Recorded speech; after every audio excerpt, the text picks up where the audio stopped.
Hello, I'm Robin and welcome to Modern Music Technology, and this, the best budget synthesizer you can lay your hands on today. It's what's available in the shops now. This is not just what's come out in 2025 or the entire history of synthesizers ever. No, that's not the scope of what we're doing. What we're looking at is the best synthesizer you can buy on a budget right now. Now, I did a first one of these last year, and honestly, not a massive amount has changed, but we do have a few new bits and pieces and also some stuff that was there in the previous list. But it's always good to sit back, to dive in and to refresh our memories on exactly what it is that's pretty decent out there for an extraordinary small amount of money. So what sort of budget am I talking about?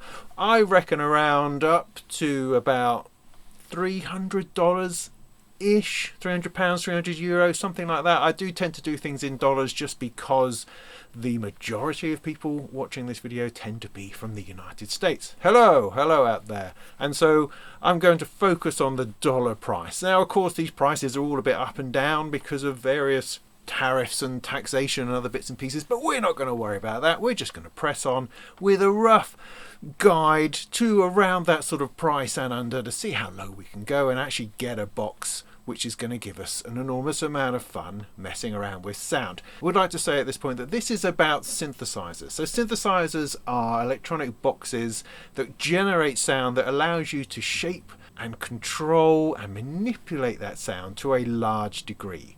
We're not talking about sort of home piano type keyboards that have got a couple of hundred sounds inside that sound like pianos and sound like strings and other bits and pieces.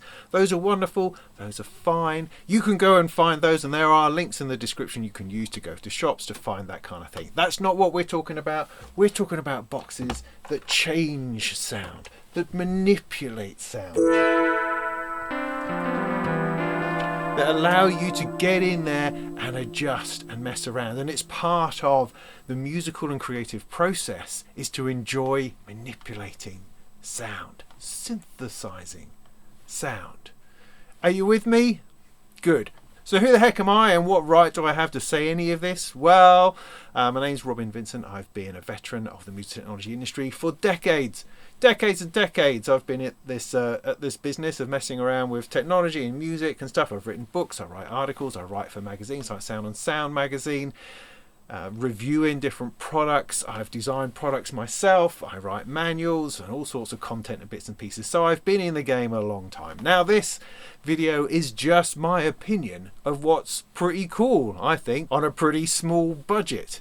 And you might have completely different thoughts on what it is that's good and great, and you are very welcome to throw those into the comments and I will argue tooth and nail about them because I know that I'm always right, damn it. Oh, well, I mean, somebody's right down the road. But what I do hope is this video will encourage you along the pathway to getting yourself a fantastic little synthesizer to play with, because they are awesome. They are mind-melding and life-changing. They're the sort of things that allow us to disappear into creative imaginations, that take us away from the terrors and the horror out there in the world and get on with doing exciting musical things. Now, everything that I will show you today is available in shops, and everything is linked in the description so you can go and buy it if that's what you want to do. If you do follow those links, it's really helpful to the channel because they're affiliate links that give us a little kickback on anything that you buy. Anything you buy, doesn't really matter what it is. And so I don't have any bias to push any particular products, it's just what I think is pretty cool right now. But if you use those links, it's enormously helpful and can support further videos and more stuff like this. Right, is that enough of an intro? So here we go. Here's what's cool for a budget of under about $300 at the end of 2025. So going roughly in price order then, this is on a remarkable deal at the moment for about $79, which makes it probably the cheapest entry-level synthesizer you can get. What is it? This is the Donner B1. You get it directly from Donner in the link below in the description. And it's essentially a model of the Roland TB303, the bassline synthesizer, the original acid machine. Yeah, sounds a bit like this. Does that sound familiar?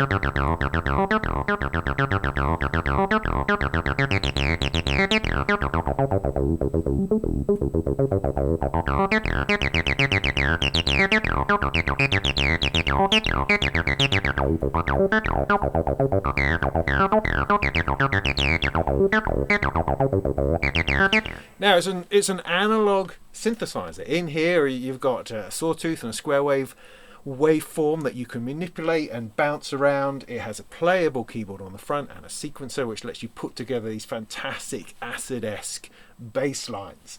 It has a full resonance filter going in there so you can get it to squeal. It has a little envelope, a little bit of a decay to add to things.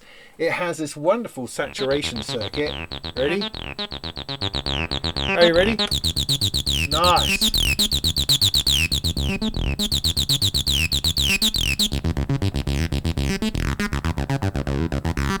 Which gives it a real bit of bite.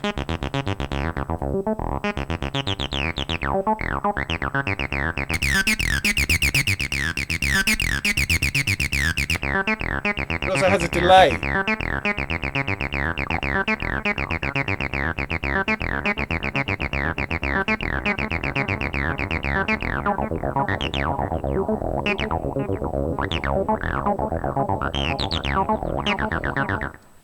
That's a general idea. It's a great little synthesizer. There's a few alternatives out there. One of which being the Behringer TD3, of course, which is based exactly on the same thing. Now, what Behringer did with the TD3 is they modelled it exactly, as accurately as possible, which includes the almost phenomenally difficult to use sequencer, which is a classic thing in the 303. It's just one of those things. It's really difficult to use, difficult to program, but people get on with it and people do it, and that's fine. What Donna did with the B1 is they put in their own sequencer, which is far easier to use, a lot less hassle. You know what you're doing, and you can just tap on the keys because it's got this musical keyboard at the front, and you can produce your bass lines easily and simply. It's a great little synth. It sounds good. It's all analog. It's at an extraordinary price and is a lot of fun to play with. Next up, we have the Stylophone Gen X-2, the new generation of Stylophone. This is fantastic. I think I showed the Stylophone, original Stylophone, in my video last year, but this is a new version of it, and this is pretty special. What's good about this? Well, I'll turn it on to start with. You know what Stylophone is, right? Now, of course, you can only hear that through the little speaker here, but if I borrow the output of one of these other synths, plug that into wherever the output is, here.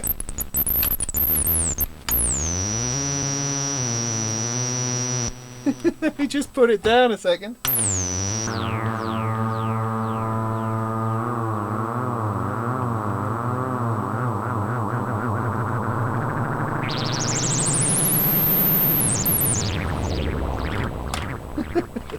This is a marvellous little box. I mean, it has this crazy sort of quirky interface which we either love or hate depending on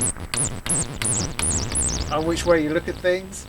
It has modulation built in so you can wobble things about. It has a fantastic filter.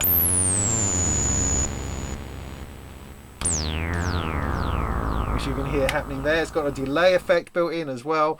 It has an envelope in order to manipulate things further. It's even got CV ins and outputs on the back so you can control other gear with it. It's battery powered, has a built-in speaker, or you can use the headphones, and it's just tremendously fun to play with. Just enormous amount of fun to play with. For me, the fact that it has this a way to connect to other things, so you can use it essentially as a controller for other bits of analog gear, just really elevates it to something a little bit above just a little noise machine.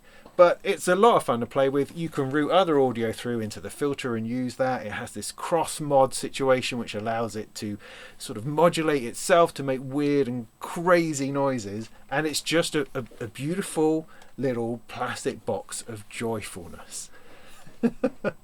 I can't say enough good things about this, and it's remarkably priced. It's under $100 and is slightly iconic, I would say. So with any list of budget synthesizers, you've got to assume that Behringer are going to be a part of that. Now, Behringer is an enormous company that has massive factories in China that are able and willing to churn out synthesizers at a ridiculous level of cost. And there are lots and lots of them within our $300 range.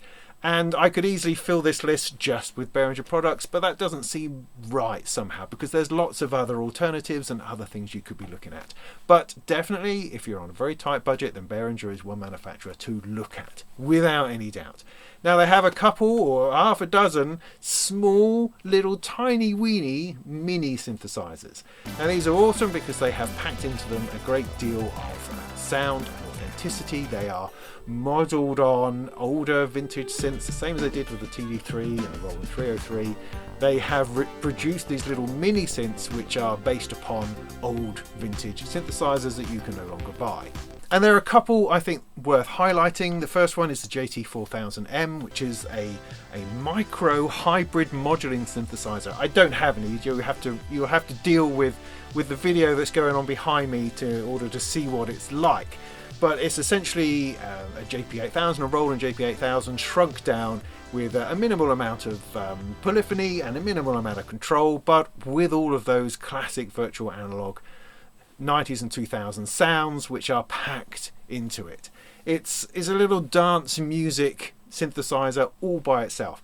Now on the positive side, you get these extraordinary sounds within a compact machine, but the compactness of it also works against it a bit because you don't really have the expansive controls that perhaps you might like, and you've got this weeny little keyboard to play with. But you know, we're into weeny little keyboards. I'm not saying that that's a terrible thing. It's just not going to be as playable as something of a larger nature.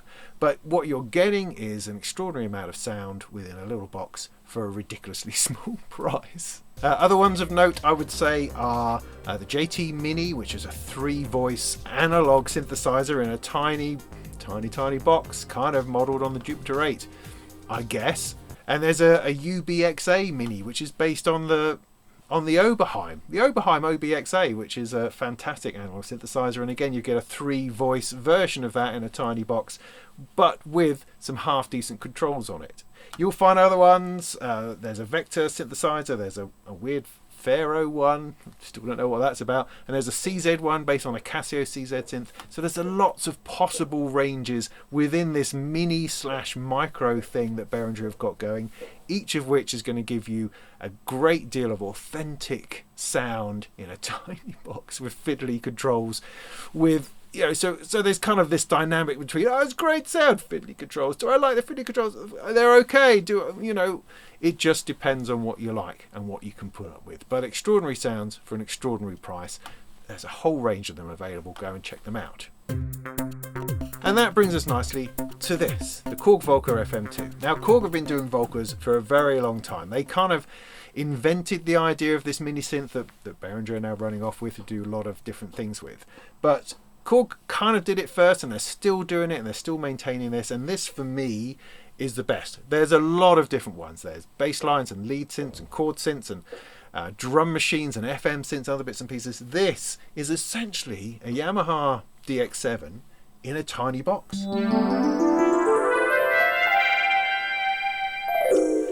That's what it is, and it's amazing. The entire engine is in there. In fact, you can load DX7 patches via some MIDI shenanigans directly in here and play them. Now, it's not a great keyboard. I appreciate it that it's not a great keyboard, but again, with miniature synthesizers of this sort of price range, you have to deal with what you get. But you've got some interesting things, like you've got some fantastic sequencing and stuff built into here, as well as a lot of access to all of the complicated parameters you have within an FM synthesizer. The way they put this together is actually really good, and it's very, very usable. I've done an entire video on this that you might want to go and check out, but it's a great version of a DX style synthesizer in a small box that is at about $149. Very, very affordable. But do, similarly to the Behringer, go and check out all the ones that Korg do, because there's quite an amazing range, and having a few of those on your desktop just makes for an extraordinarily fun time. Roland have also got into the game. Yes, they have, with these little fellas. this is the Roland S1, the tweak synth they call it. It's digital. It is an emulation of essentially their original Roland SH101 synthesizer. And they've taken everything that they know about that and modelled it down on computer and stuffed it inside this little thing. So you get a decent filter, you get some decent modulations.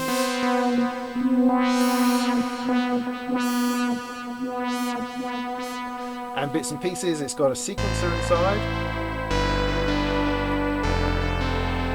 And it's also 4-voice polyphonic, which is what the SH101 wasn't, of course, because it was an analog monophonic synthesizer. This being modelled into digital can now have more voices of polyphony because the processing is there. There's a range of little Roland synths that they've done called the IRA Compact range, which also includes an 808 drum machine style thing, a Juno 106 style chord synth, some voice tweaking, and other bits that I can't remember. But they're great. They're battery powered, they can link up together and all be rechargeable, and while they are weeny, like all these things are, they're pretty deep. There's a lot in here. There's a lot under the shift buttons that you can get into underneath stuff that's going on in order to get to some deeper levels of synthesis. But ultimately, you can set down a number of these like you can with a Korg and just have a wonderful time. In fact, desktops these days with these little synths on board are just extraordinary things and extraordinary places where we can just be making music without the need of computers and all that shenanigans. We can just get our little boxes together, get a little mixer, for instance, like this one here from Create Audio that I'm using. Very affordable, great little mixer for synthesizers. Plug it all together and you've got an entire jamboree of electronic music making right on your kitchen table. Just fantastic.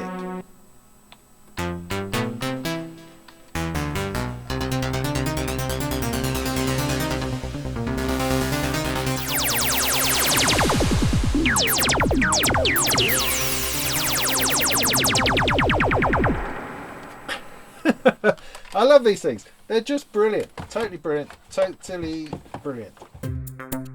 Talking of fiddly, right?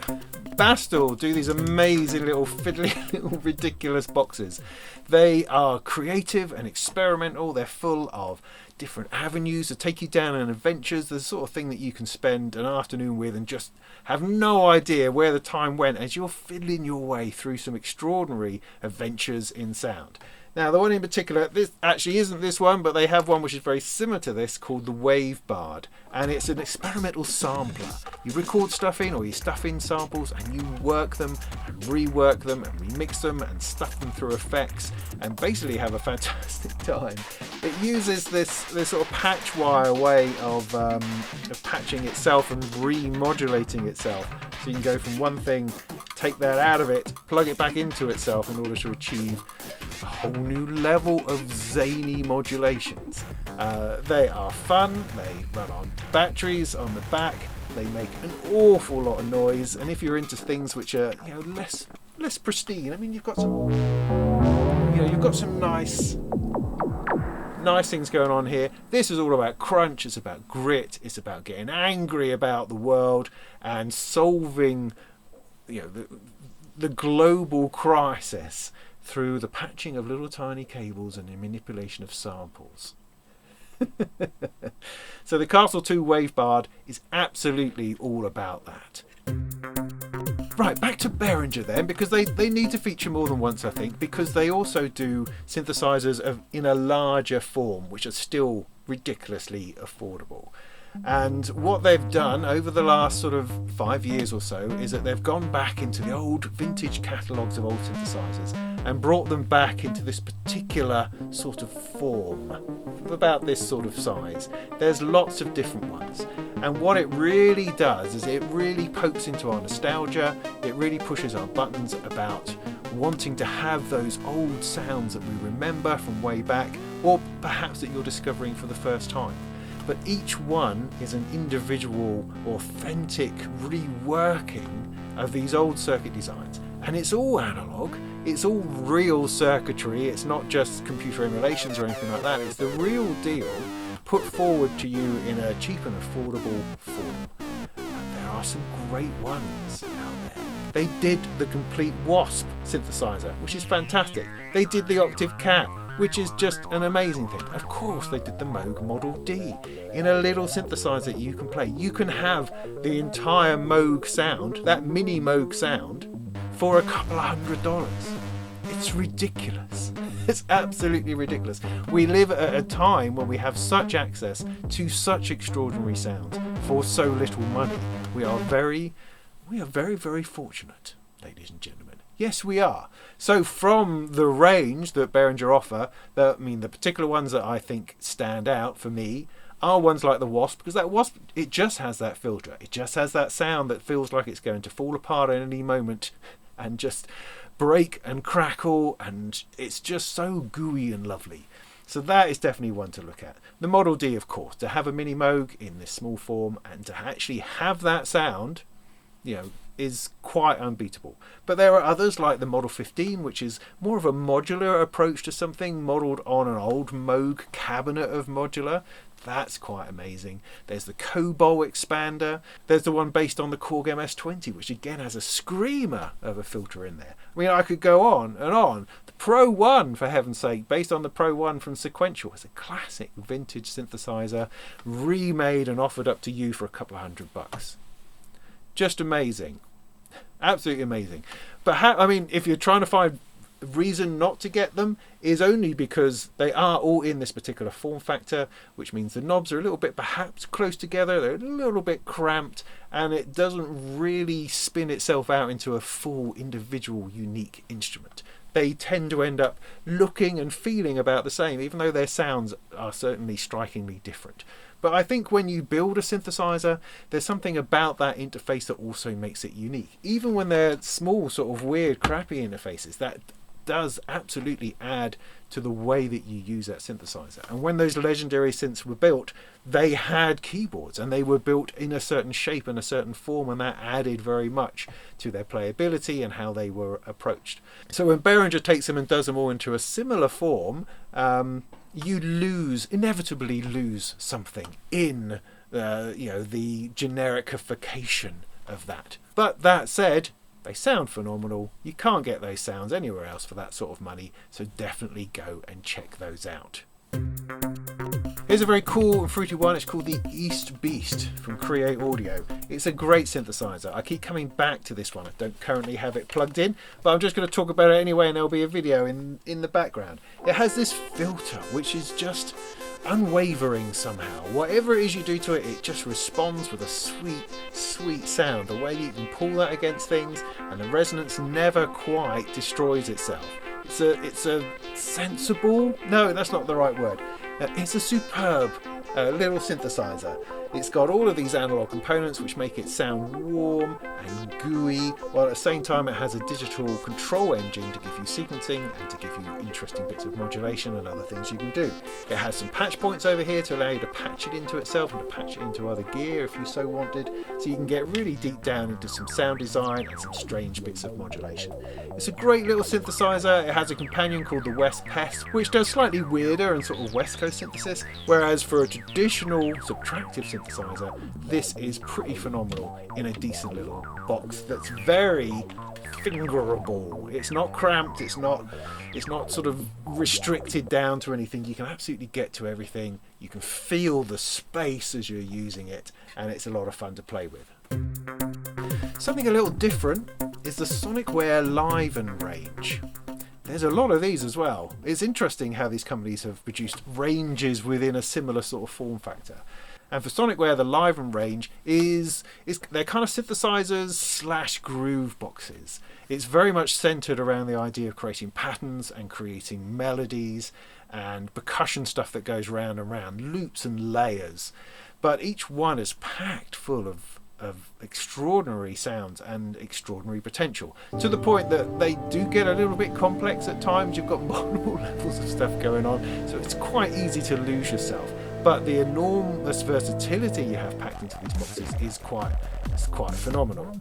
There's a whole bunch, all for around about $259. You've got ambient soundscapes, you've got electroacoustic stuff, you've got FM stuff, you've got textures, granulars, samplers, groove boxes, rhythms and 8-bit craziness. They all come in exactly the same form factor, exactly the same box, with this clackety keyboard on the front, which I always find is a bit kind of naff really, but you know, for the price, it's quite extraordinary. But this keyboard becomes not just something that you play things with, but also becomes the pattern generator and the way that you sequence things as you go through it. You've got a whole bunch of parameters you can get to, and then multiple levels of those, and then a great big effects engine on the other side. You can build entire songs and tracks with just one of them, or you can sync up different ones to just go to town on a crazy desktop adventure of sound exploration. They're exciting, they are unique and individual, and they produce the sort of sounds that you don't find easily in other spaces. So they've got a real sense of bringing something interesting to your table. And finally, just sort of outside our budget, sort of just sneaking over that $300 mark, I sort of have two, because I'm torn between these two as to which really takes the cake, takes the biscuit, takes the I don't know, takes the pancakes. Who knows? What am I talking about? I'm talking about the Behringer MS1 and the Donner L1. Now, both of these synthesizers are modelled after the Roland SH101. Both are analog, both sound flippin' authentic, and either or would be a fantastic thing to play with. The Donner I've got over here.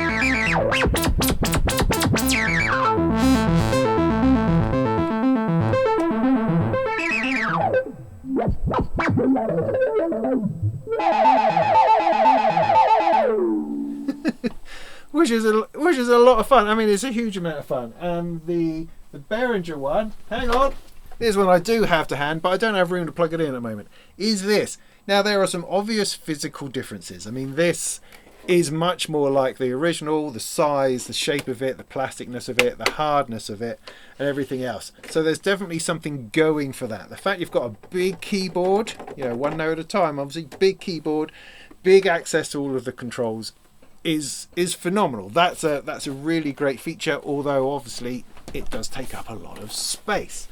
On the other hand, the Donner one, which I've got snuck in here, is more compact, more petite, more adorable, and look, it comes apart, which is sometimes unexpected. And this is a bit, just show you the keyboard first. So this is actually a MIDI controller all of its own. It connects via sort of a magnetized connection to the rest of the Donner L1, and so you can use this as a MIDI controller for other things, which is pretty neat, pretty cool. Just bring this over here, and then it just comes together like that, rather nicely, rather neatly, and then it becomes an entire instrument. Or you can use this by itself. Now, this is cheaper, obviously, if you buy it by itself, but generally speaking, I think you'll probably buy it together. While the Donner L1 is smaller, it's more compact. The keyboard is smaller, more fiddly, perhaps you could say. The controls are slightly more fiddly. However, it does have a couple of advantages over the MS1. It has an extra envelope, which means that the VCA and the filter can be enveloped differently, and that changes the game, quite literally, for this synthesizer. The original only had the one envelope, which was filter and VCA. The MS1 follows that completely, but this gives you a bigger space and more versatile place to play in. It also has a sequencer that you can record patches with and build into tracks and songs, and has a very easy front end and interesting way to program that. So it has some advantages over the MS1, although the other thing, it's just so flipping heavy. The other thing the MS1 has is this FM source modulation here, which is a mod that people used to do to the SH101 to allow you to fire in some audio rate modulation to give you these weird FM sounds. The MS1 has this, the Donner does not. So that's another factor. Which one should you get? It's really difficult to say, you know, really hard, because they both definitely have their pros and cons. I've been really enjoying the Donner lately. It just has a slight elegance about it, I think, that feels good, but both of them definitely have something going for them. I like the larger keyboard on the MS1, I have to say. It feels slightly more rugged, that it's not going to break quite as easily, but being able to take the keyboard off this and use it elsewhere is also brilliant and makes it compact and small, and you can fit it into smaller places. So, I'm really torn on those two, but they're both similarly priced around, I think this is $279 without the keyboard, and it's just over $300 with the keyboard, whereas I think the MS1 now is $329, something like that. Should I look it up while I'm sitting here? Maybe that would be a good idea. Yeah, $329 it is, and that's for the Mark II MS1, because they've done some little adjustments to it and fixed it, because it wasn't always doing everything perhaps it should have done the first time around. But there we go. So I'll leave you with the choice between the two as to whether you think one or the other is the best. I mean, but certainly in terms of if your budget can reach that far, having a proper keyboard on something, having this expansive control system, and it being analog and based on something really cool, it's a great thing. If you're able to get this far, if your budget can allow, then the MS1 or the Donner L1 I think would be the best of what we've been talking about today. So there you go. I think that will do. That's 10, is it? Could be 10 decent synthesizers under $300, some of them under $100, which would provide you with an enormous amount of fun, an enormous amount of opportunity. It might be something that kickstarts you into an entire life of enjoying electronic music and making things and making noises. It doesn't have to be about having chart hits or becoming famous. Electronic music is all about just being able to create sound, squelches, noises, blips, bloops, searing hot leads, squelchy filters, all sorts of things like that you can do not only with yourself, but you can take them along and play with other people too. There are so many synth clubs out there now that you can just get together in a whole community and start making music. There's nothing stopping you. You don't need to know anything. You don't need to have a computer. You don't need to have a degree in engineering. All you need is a box that you can start making sounds with. And it's an enormously fun way to spend your time. I hope that's been helpful. Please use the links in the description to buy anything if you want to buy something, so that we do get a little bit of a kickback as a thank you for all the work that we put in to all of these enormously extraordinary helpful videos. If you'd like to support me further, then I have a Patreon that you can sign up to.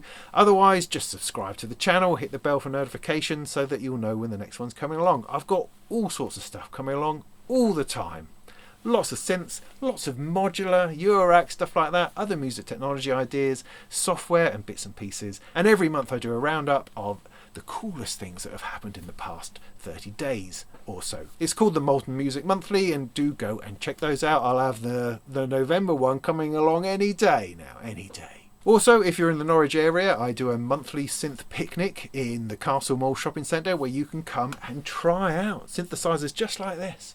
They'll be there. You can come and try them out. If there's something specific that you want to try that you can see here, just drop me a line and I'll make sure that I bring it along to the next one. If you go to synthpicnic.com, you can see the dates and the location, and you can, if you want, you can rent stuff from me. Borrow stuff, take it away and have a play with it, see what you think and bring it back again. All sorts of things. And then looking ahead to February, we have the Synth East Festival in Norwich, where we bring together loads and loads of manufacturers, artists, performers, and we have an entire weekend's jamboree of film, music, performances, modular synthesizers, technology, DIY, jamming and patching and beer, and a wonderful time. So do go and check that out, syntheast.com.